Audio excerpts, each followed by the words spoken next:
Desde muito cedo, Naoya Zenin foi ensinado a acreditar que vencer não era uma opção, era uma obrigação. Dentro do clã Zenin, onde a tradição e poder falam mais alto do que qualquer laço humano, ele cresceu cercado de elogios, expectativas e a certeza de que estava destinado a algo maior. Como filho mais novo de Naobito Zenin, Naoya nunca enxergou o posto de chefe como um objetivo distante, mas como algo que já lhe pertencia. O problema começou quando a realidade não seguiu o roteiro que ele havia escrito para si mesmo. Incapaz de aceitar a ideia de perder espaço, reconhecimento e poder, Naoya passou a tratar o mundo como um lugar que precisasse ser esmagado para se manter de pé. Essa é a história de alguém que confundiu força com superioridade. Oi, eu sou a Mei, seja bem-vindo ao meu canal, e hoje eu vou falar sobre o famigerado Naoya Zenin, que fez a sua aparição icônica no anime recentemente, e tá ganhando um vídeo aqui pra ele. Nesse vídeo vai ter spoilers, pois eu vou passar pela vida toda de Naoya, desde o nascimento até o que acontece futuramente, então saiba que tem spoilers nesse vídeo.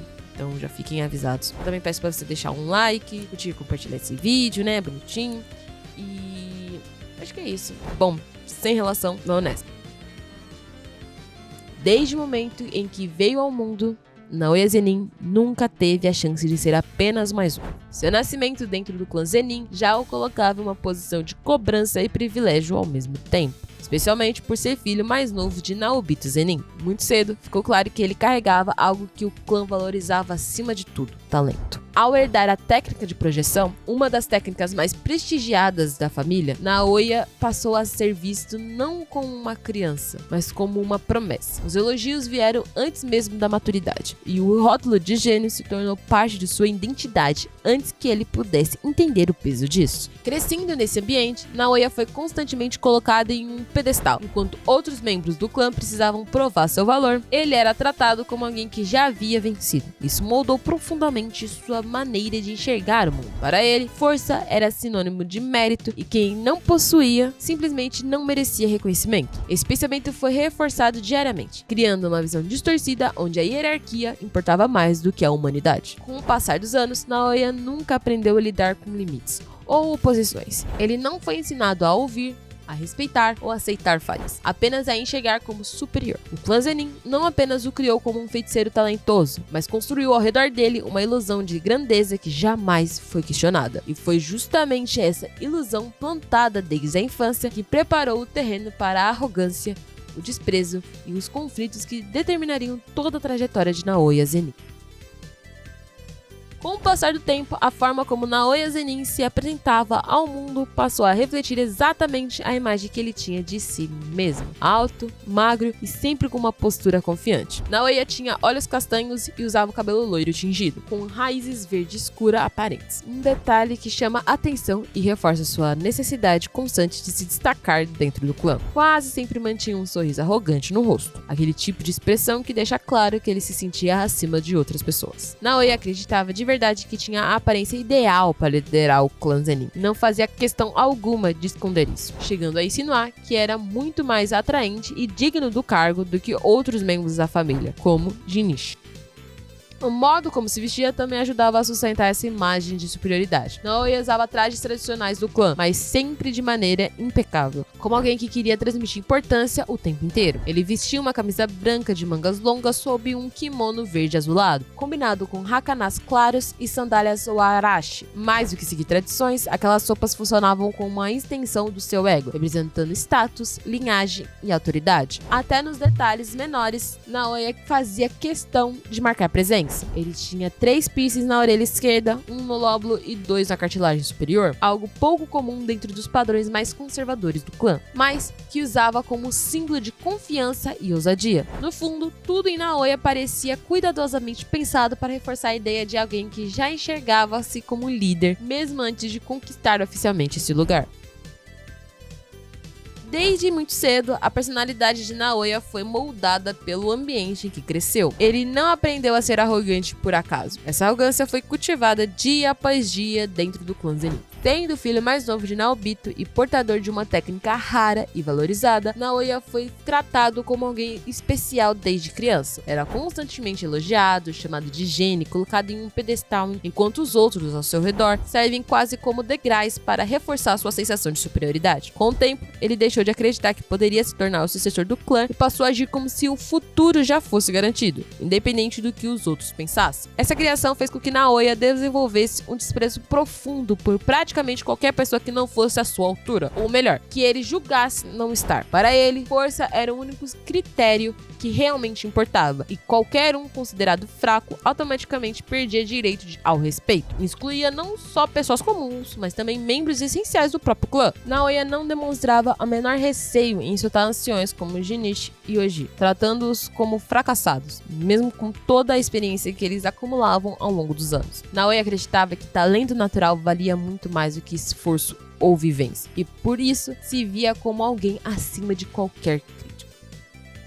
Em meio a todo esse desprezo que Naoya Zenin sentia pelas pessoas ao seu redor, existia apenas uma exceção: Toji Fushiguro, ou Toji Zenin. Quando ainda era criança, Naoya ouviu falar sobre aquele parente estranho, um homem que não possuía nenhuma energia amaldiçoada, algo visto como vergonhoso dentro do clã Zenin. Convencido de que estava indo apenas para zombar, Naoya foi encontrá-lo esperando ver alguém fraco e patético. No entanto, o que ele encontrou foi um completo oposto disso. Toji tinha um físico absurdo, uma presença intimidadora e uma força tão esmagadora que deixou Naoya completamente sem reação. Aquele encontro marcou Naoya profundamente. Pela primeira vez, ele se deparou com alguém que contraria tudo o que o clã havia lhe ensinado sobre poder. Mesmo sem energia amaldiçoada, Toji era inegavelmente forte, e isso fez Naoya desenvolver um respeito genuíno por ele. A partir desse momento, Naoya passou a acreditar que o verdadeiro pecado dos fracos não era a falta de talento, mas a incapacidade de reconhecer o que é força de verdade. Ele se convenceu que poucas pessoas eram capazes de entender Toji e passou a se enxergar como uma delas. Esse respeito se transformou em obsessão. Naoya começou a perseguir a força de forma ainda mais agressiva, desejando alcançar um nível onde pudesse se colocar lado a lado com Toji. Mais do que admiração, aquilo virou um ideal distorcido, porque Naoya não queria apenas ser forte como Toji, ele queria provar que merecia ocupar esse lugar de destaque no mundo Jujutsu, custe o que custar. Com o tempo, o lado mais cruel de Naoya foi ficando cada vez mais evidente, principalmente na maneira como ele enxergava e tratava as mulheres. Criado dentro de um clã profundamente machista, Naoya nunca questionou essa ideia e acabou levando esse pensamento ao extremo. Para ele, as mulheres tinham um papel fixo e inferior, existindo apenas para acompanhar os homens ou servir como esposas. Ele falava isso sem qualquer pudor e chegou a afirmar de forma fria que as mulheres que não fossem capazes de andar 3 passos atrás de um homem mereciam ser esfaqueadas pelas costas. Maki Zenin acabou se tornando o principal alvo desse desprezo. Sem energia amaldiçoada, ela simbolizava tudo que Naoya considerava vergonhoso dentro do clã. Ele a humilhava constantemente, zombava de sua aparência, no futuro, de suas cicatrizes e da sua incapacidade de usar Jujutsu, tratando-a como alguém sem valor algum. Naoya ainda provocava ao relembrar as intimidações do passado, insultando que poderia repetir tudo aquilo novamente, como se fosse algo normal. No fundo, essa hostilidade e além de ódio pessoal, Maki representava uma ameaça direta à visão de mundo de Naoya, porque sua simples existência colocava em dúvida as regras que ele sempre acreditou serem absolutas. Reconhecê-la como alguém digna significava admitir que o sistema do clã Zenin era falho. Isso era algo que Naoya simplesmente se recusava a aceitar.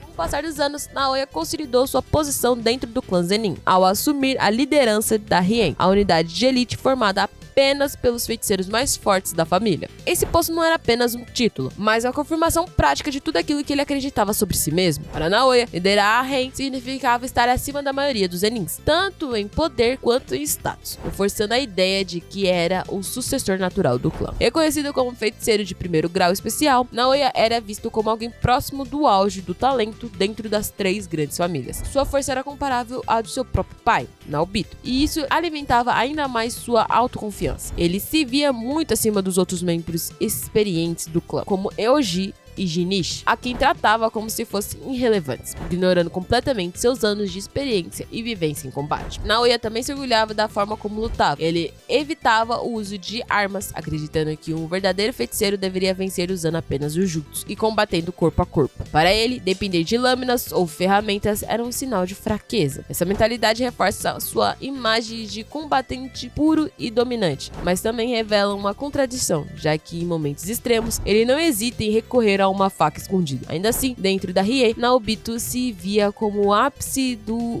que um Zenin poderia alcançar. Mas posso trazer uma curiosidade à parte. Os membros dessa unidade odiavam o Zenin, e ele recebeu 0 de estrelas na avaliação desse grupo. E ele era chamado de escória de merda, porque as pessoas do grupo Ren odiavam muito ele. Mas isso é um detalhe, no caso. Agora, vamos lá.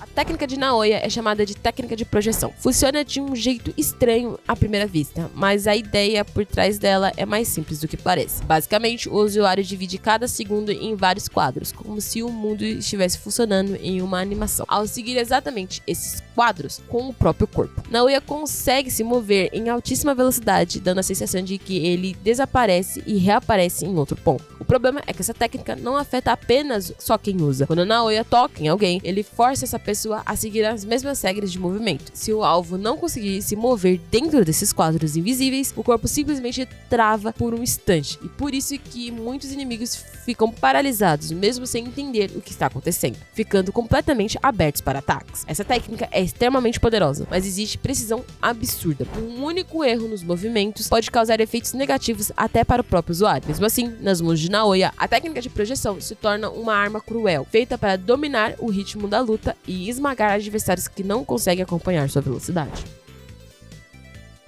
Durante o incidente de Shibuya, Naoya Zenin teve o primeiro grande choque com a realidade. Até aquele momento, ele se via como alguém intocável, destinado a herdar o clã Zenin e ocupar o topo do Jujutsu. Porém, em Shibuya, essa imagem começou a ruir. A missão que deveria reforçar a sua posição acabou expondo suas limitações, colocando Naoya direto nas situações que fugiam completamente do controle que ele acreditava ter. O confronto contra Chozo foi o ponto de virada. Confiante demais em suas próprias técnicas e velocidade, Naoya entrou na luta subestimando o adversário. No início, sua técnica de projeção parecia funcionar como sempre, dominando o ritmo do combate. No entanto, Chozo rapidamente se adaptou, usando sua manipulação de sangue de forma criativa para prever movimentos e fechar rotas de ataque. Aos poucos, a vantagem de Naoya foi desaparecendo e a luta se transformou em um teste brutal de resistência e estratégia. O momento da derrota foi humilhante. Naoya sempre desprezou aqueles que julgavam inferior. Acabou sendo superado de forma direta e violenta. Seu corpo, tão dependente da precisão da técnica, não aguentou os golpes do Chozo e ele foi deixado à beira da morte. Mais do que os ferimentos físicos, o que realmente abalou foi a quebra do seu orgulho. Pela primeira vez, Naoya precisou encarar o fato de que não era invencível. Shibuya marca o início da queda de Naoya Zenin. A derrota não apenas manchou sua reputação como feiticeiro de elite, mas também plantou uma frustração profunda dentro dele. A partir dali, seu ódio, sua arrogância e seu desejo de provar superioridade só cresceram, preparando o terreno para decisões ainda mais cruéis no futuro.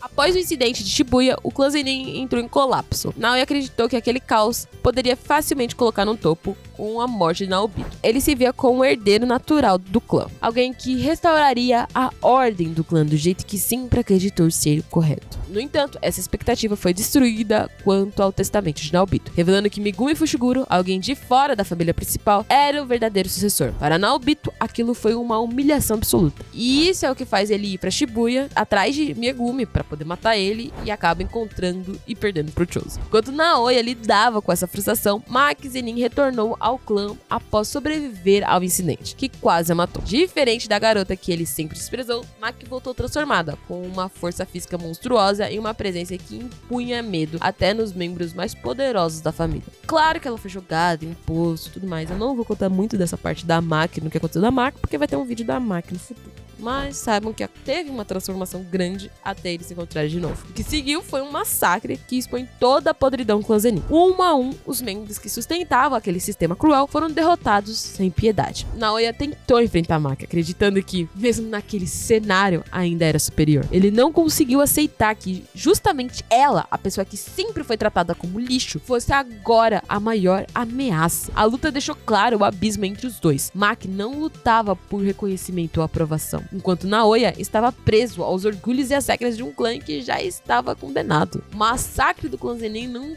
foi apenas o fim de uma família poderosa, mas também o símbolo da falência total dos valores que Naoya defendia. Tudo aquilo que ele acreditava, hierarquia, tradição e superioridade, foi esmagado diante de seus olhos. Esse evento selou não só a queda definitiva do clã Zenin, mas o destino trágico de Naoya, que se recusou até o último momento a aceitar que o mundo havia mudado. A morte de Naoya não foi o fim da sua história, mas o começo de algo ainda mais distorcido. Consumido por ódio, orgulho ferido e rancor, ele morreu sem aceitar a própria derrota e principalmente sem aceitar a Maki como alguém superior. Esses sentimentos extremos impediram que sua alma encontrasse qualquer tipo de descanso, abrindo caminho para o nascimento de um espírito vingativo. Ao retomar como uma maldição, Naoya se tornou a personificação de tudo o que ele sempre foi em vida, só que levado ao extremo. Sua forma grotesca refletia a sua morte quebrada, presa em ideais ultrapassados de superioridade e controle. Mesmo depois de morrer, ele continuava obcecado por hierarquia, poder e pela necessidade de se impor sobre os outros, especialmente sobre Maki, que passou a ser o foco absoluto de seu ódio. Como espírito vingativo, Naoya manteve sua técnica de projeção, agora ainda mais violenta e instável. A técnica antes refinada passou a funcionar de maneira mais brutal, mostrando que ele havia perdido qualquer resquício de humanidade. Já não havia honra, tradição ou orgulho legítimo, apenas um desejo cego de vingança. O nascimento desse espírito não significava apenas a quebra definitiva de Naoya, mas também o fracasso completo do sistema que o criou. Ele se tornou exatamente aquilo que o mundo Jujutsu teme, uma maldição nascida do ódio humano, incapaz de evoluir, presa ao passado e destinada a ser destruída. Mesmo após retornar como espírito vingativo, Naoya acreditava que ainda poderia provar sua superioridade. Durante o confronto final, ele revelou sua expansão de domínio, um espaço que refletia perfeitamente sua obsessão por controle absoluto. Dentro desse domínio, tudo seguia regras rígidas, forçando o alvo a se mover de acordo com a lógica distorcida da técnica de projeção. Para Naoya, aquilo era a prova definitiva de que ele havia alcançado um nível acima de todos os outros. No entanto, essa confiança logo se mostrou vazia. Maki, agora completamente livre das amarras de Jujutsu tradicional, não dependia de energia amaldiçoada nem das regras de Naoya tentava impor. Mesmo dentro do domínio, ela não se encaixava no sistema que ele criou, tornando-se uma anomalia impossível de controlar. Aquilo que deveria ser a maior arma de Naoya acabou se tornando sua maior fraqueza. A luta deixou claro que Naoya estava preso no passado, repetindo os mesmos erros de quando ainda era humano. Ele continuava tentando vencer pela imposição e pelo orgulho, enquanto Maki lutava com clareza, instinto e liberdade. A derrota foi definitiva, sem espaço para desculpas ou fuga. Naoya foi finalmente exorcizado, e esse momento marcou o fim completo de Naoya Zenin. Não apenas como um espírito vingativo, mas como um símbolo de sistema falho, baseado em arrogância e opressão. Sua queda final mostrou que a força verdadeira não vem da tradição ou hierarquia, mas da capacidade de evoluir e aceitar a mudança. No fim das contas, o legado de Naoya Zenin não é um de grandeza, mas de advertência. Ele representa tudo o que acontece quando a tradição, orgulho e poder são colocados acima de empatia e evolução. Criado para acreditar que já era superior desde o nascimento, Naoya nunca tentou entender o mundo além das regras rígidas do clã. Quando esse mundo começou a ruir, ele preferiu odiar em vez de mudar, atacar em vez de refletir. Sua trajetória mostra que como sistemas injustos não apenas machucam quem está fora dele, mas também destrói aqueles que mais os defendem. Naoya teve talento, força e status, mas desperdiçou tudo por se recusar a aceitar qualquer visão diferente da sua. Mesmo após a morte, ele continuou preso ao mesmo ciclo de rancor e arrogância, incapaz de seguir em frente. O nome de Naoya Zenin não fica marcado como um grande líder, mas como um símbolo de um clã falido e de uma mentalidade que precisava ser destruída para algo novo pudesse crescer. E você, acha que o Naoya teria sido diferente se tivesse nascido fora do clã Zenin? Chunin ou ele estava condenado desde o começo. Se você curtiu esse mergulho profundo em Jujutsu Kaisen, não esqueça de curtir, se inscrever no canal e compartilhar esse vídeo,